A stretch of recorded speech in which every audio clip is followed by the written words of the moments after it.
Hello guys, welcome back to day 4 of my morning routine. So ఈరోజు Sunday కదా, మేమైతే fresh అయిపోయి so ఇవాళ బ్రేక్ఫాస్ట్లోకి మటన్ కర్రీ విత్ దోశ చేయాలనుకుంటున్నాను. సో మటన్ కోసం వెళ్ళి తెచ్చుకున్నాం అనమాట. సో మటన్ అయితే ఇలా ప్రిపేర్ చేస్తున్నాను. ఫస్ట్ ఆయిల్ వేసుకొని దానిలో పచ్చిమిర్చి, ఆనియన్స్ ఫ్రై అయిన తర్వాత అల్లం వెల్లుల్లి పేస్ట్ వేసుకొని సో కొంచెం ఫ్రై అవడానికి ఆనియన్స్, ఒక సాల్ట్, టర్మరిక్ వేసుకోవాలి.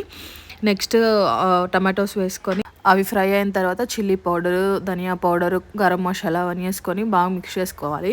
ఆయిల్ పైకి తెలియదాకా ఫ్రై చేయాలి. నెక్స్ట్ మటన్ వేసుకొని సో వాటర్, మనకు కావాల్సినంత వాటర్, మన కన్సిస్టెన్సీ తగ్గట్టు వాటర్ వేసుకొని సో కొరియాండర్ లీవ్స్ అండ్ పుదీనా లీవ్స్ వేసుకొని జస్ట్ 10 to 15 విజిల్స్ రావాలన్నమాట. మంచిగా సాఫ్ట్గా కుక్ అవ్వాలంటే సో అట్లా కుక్కర్లో పెట్టుకొని కుక్ చేసుకోవడమే. సో నెక్స్ట్ అయితే దోశ వేస్తున్నాను అనమాట. 15 విజిల్స్ వస్తే కుక్ అయిపోయిందని ఓపెన్ చేస్తే ఇంకా కొంచెం గట్టిగానే ఉందన్నమాట ముక్క. సో అందుకే ఇంకో 5 విజిల్స్ పెట్టాను.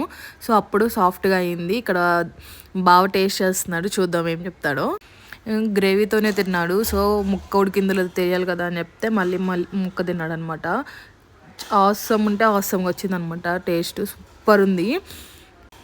ఎప్పుడు నేను మటన్ కర్రీ చేస్తున్నా కుక్కర్లోనే చేస్తాను, ఈజీగా అయిపోతుంది. సో దేవాంశ్ కూడా తింటాడు మటన్ అయితే. కొంచెం ఒక 2 పీసెస్ పెడతాను అంతే, ఎక్కువ పెట్టను.